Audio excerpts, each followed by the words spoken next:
संप्रेषण की प्रक्रिया। एक नवजात शिशु जन्म लेने के बाद जब पहली बार रोता है तो उसका रोना ही उसके परिवार के साथ उसका पहला संप्रेषण होता है। उसके बाद प्रत्येक क्षण यह संप्रेषण की प्रक्रिया सतत रूप से जारी रहती है। संप्रेषण की यह प्रक्रिया सबसे पहले ध्वनि से, फिर शब्दों से, फिर वाक्यों के जरिए, संवेदनाओं आदि के माध्यम से होती रहती है। इस तरह हम संप्रेषण में अपनी ज्ञानेंद्रियों अर्थात कान, आँख, हाथ और अपने शरीर के समस्त अंगों का प्रयोग करते हैं। जब संप्रेषण को हम यदि संपर्क के लिए एक तरह का संवाद यानी एक दूसरे तक अपनी बात पहुंचाने का प्रयास करें तो गलत नहीं होगा। बोलकर, सुनकर, देखकर, पढ़कर, चित्र बनाकर हम एक दूसरे तक अपनी बात पहुंचाते हैं और दूसरों की बात समझते हैं। समस्त मानवीय व्यवहार या मानवीय क्रियाकलाप संप्रेषण ही तो है। यह मानवीय व्यवहार संप्रेषण होने के साथ साथ एक प्रक्रिया भी है। इस प्रक्रिया में वक्ता का संदेश श्रोता तक पहुंचता है और श्रोता उस पर अपनी प्रतिक्रिया व्यक्त करता है। मनुष्य का सोचना, समझना, उसकी संवेदनाएं और उसका संपूर्ण व्यवहार संप्रेषण के अंतर्गत ही आता है। संप्रेषण की प्रक्रिया को समझने के लिए संप्रेषण के तत्वों को जानना आवश्यक है। लास्वेल 1948 के अनुसार संप्रेषण के अध्ययन में निम्नलिखित तत्व हैं। कौन कहता है, क्या कहता है, किस माध्यम से कहता है, किसको कहता है, कितने प्रभाव से कहता है।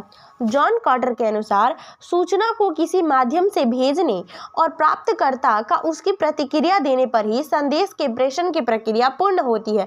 इसको इस तरह से भी समझ सकते हैं। वक्ता या श्रोता की सोचने की प्रक्रिया, अनुभव, निर्णय क्षमता और माध्यम। संदेश या सूचना, सोचने की प्रक्रिया, अनुभव, निर्णय क्षमता और श्रोता या प्राप्तकर्ता।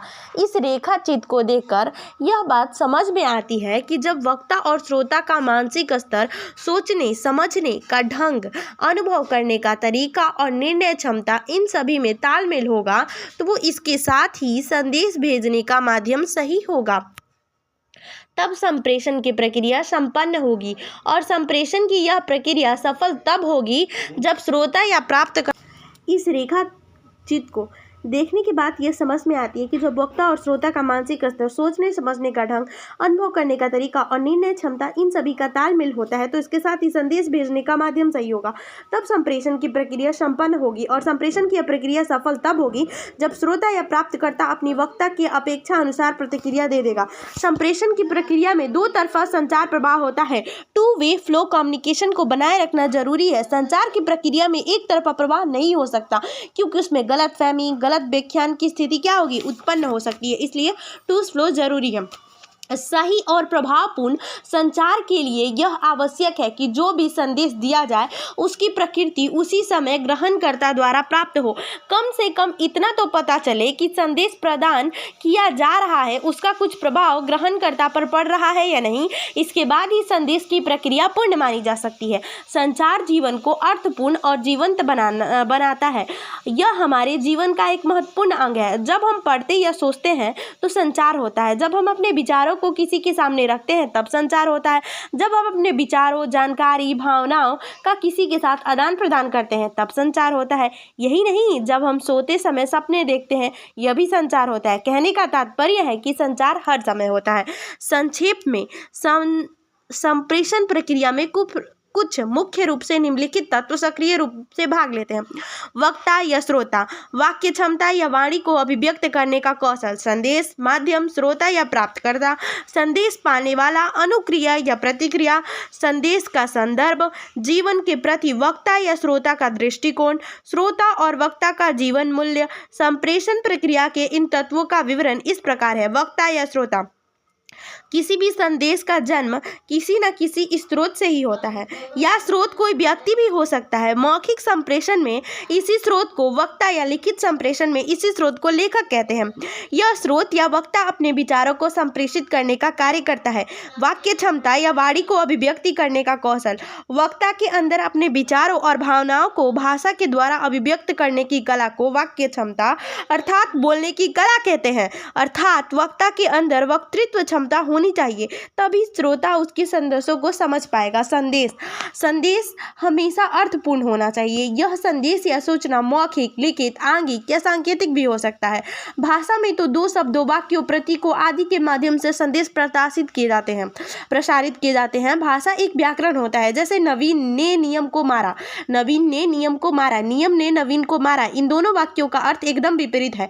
इस प्रकार प्रत्येक भाषा को प्रभावशाली बनाने के लिए उस भाषा का अपना मुहावरा होता है, और प्रत्येक भाषा किसी न किसी संस्कृति का हिस्सा भी होती है। ठीक है, अतः यह अति आवश्यक है कि वक्ता को अपनी भाषा के व्याकरण, संस्कृति, मुहावरे आदि को समझना चाहिए, क्योंकि भाषा ही संदेश का आधार है और भाषा के जरिए ही संदेश बनता है। संदेश कई बार अशाब्दिक भी होते हैं, परंतु अर्थ संपूर्ण होता है। मौखिक और आंगिक संप्रेषण की अभिव्यक्ति एक साथ होती है। उदाहरण के लिए, जाओ एक शब्द है, परंतु बोलने के ढंग से इसका अर्थ बदल जाता है। यह आदेश, अनुमति, क्रोध, स्नेह और हड़बड़ी किसी का भी बोधक हो सकता है। संप्रेषण की प्रक्रिया को सफल बनाने के लिए वक्ता को अपनी भाषा और वाणी में तालमेल रखने की कला आनी चाहिए, तभी सही ढंग से संदेश प्रतिष्ठित होता है। ठीक है, माध्यम। संप्रेषण प्रक्रिया में संदेश को संप्रेषित करने का माध्यम एक महत्वपूर्ण तत्व है। मौखिक संप्रेषण में मुख ध्वनि माध्यम होता है, लिखित संप्रेषण में लिपि माध्यम होती है। और अब तो विज्ञान का युग है, और इस वैज्ञानिक युग में वक्ता के पास माध्यमों की कमी नहीं, जैसे रेडियो, टेलीविजन, इंटरनेट इत्यादि। प्राप्तकर्ता, जो संदेश को ग्रहण करता है, उसे श्रोता या प्राप्तकर्ता कहते हैं। मौखिक संप्रेषण में श्रोता ही प्राप्तकर्ता होता है और लिखित संप्रेषण में पाठक प्राप्तकर्ता होता है। संप्रेषण प्रक्रिया में वक्ता को यह ध्यान अवश्य रखना चाहिए कि वह संदेश किसको प्राप्त कराना चाहता है, संदेश किसके लिए है, उसी को संप्रेषित करना चाहिए। संदेश प्राप्ति को ही अंग्रेजी में डिकोडिंग कहा जाता है। जब श्रोता वक्ता द्वारा भेजे गए संदेश का वैसे ही ग्रहण करता है जैसे वक्ता चाहता है, तो यह सर्वोत्तम स्थिति होती है। संदेश प्राप्ति में कभी श्रोता वक्ता बन जाता है तो कभी वक्ता श्रोता बन जाता है। ठीक है, तो उदाहरण के लिए, जब 2 लोग फोन पर बात करते हैं तो यह स्थिति उत्पन्न होती है। अनुक्रिया या प्रतिक्रिया। वक्ता और श्रोता संवाद के जरिए अपनी संप्रेषण की प्रक्रिया पूरी करता है। श्रोता द्वारा वक्ता को भेजे गए संदेश को प्रतिक्रिया या फीडबैक कहते हैं। आमने सामने के संप्रेषण में यह प्रतिक्रिया तुरंत हो जाती है। जैसे विद्यालय के कक्ष में अध्यापक और छात्रों के बीच यह प्रतिक्रिया तुरंत हो जाती है। प्रतिक्रिया शाब्दिक और अशाब्दिक, मौखिक और सांकेतिक, सकारात्मक और नकारात्मक भी होती है। संदर्भ संदेश। प्रत्येक सूचना या संदेश का संदर्भ अवश्य होता है। यह संदर्भ शारीरिक, मनोवैज्ञानिक और सांस्कृतिक भी हो सकती है। उदाहरण के लिए, यदि आप अकेले हैं और आपको चोट लग गई तो आपके मुंह से अभद्र शब्द भी निकल सकता है। ठीक वैसे ही एक संदेश को मित्र से बात करते समय, पिता से बात करते समय या पड़ोसी से बात करते हुए अलग अलग ढंग से संप्रेषित किया जाता है। जीवन के प्रति वक्ता और श्रोता का दृष्टिकोण। वक्ता और श्रोता जीवन को कैसे समझते हैं, कैसे देखते हैं, इस बात का प्रभाव इन दोनों की समझ पर पड़ता है, और यह समझ का प्रभाव संप्रेषण की प्रक्रिया को सफल या असफल बनाती है। वक्ता या श्रोता का जीवन मूल्य। वक्ता और श्रोता के जीवन मूल्य अर्थात उनके जीवन में नैतिकता का क्या स्थान है, यह भी बहुत महत्वपूर्ण है, क्योंकि नैतिकता ही हमें उचित और अनुचित का बोध कराती है। जब यह नैतिकता वक्ता और श्रोता में एक ही स्तर का होता है तो संप्रेषण की प्रक्रिया संपूर्ण होती है और सफल होती है। जैसे कक्षा में अध्यापन का पूरे लगन के साथ अपनी कर्तव्य भावना में डूबकर किसी पाठ को पढ़ाना और छात्रों का उतने ही लगन के साथ और ध्यान के साथ ज्ञान को ग्रहण करना। निष्कर्ष। समग्रतः यह कहना उचित होगा कि संप्रेषण क्या है? संपर्क है, संवाद है, जीवन को जीने की एक कला है। संप्रेषण के बिना व्यक्ति के सामाजिक जीवन की कल्पना नहीं की जा सकती। सामाजिक जीवन के लिए संप्रेषण का महत्व निर्विवाद रूप से है। संप्रेषण प्रक्रिया का प्रस्थान बिंदु वक्ता है और श्रोता प्रतिक्रिया संप्रेषण का विस्तार है। बोध प्रश्न है, कुछ देख लीजिएगा। तो क्या है? संप्रेषण का अर्थ और परिभाषा स्पष्ट करते हुए संप्रेषण के तत्वों को लिखे। संप्रेषण क्या है? संप्रेषण की अवधारणा। Thank you so much. Chapter complete. संप्रेषण, हिंदी भाषा, संप्रेषण और संचार। Thank you so much.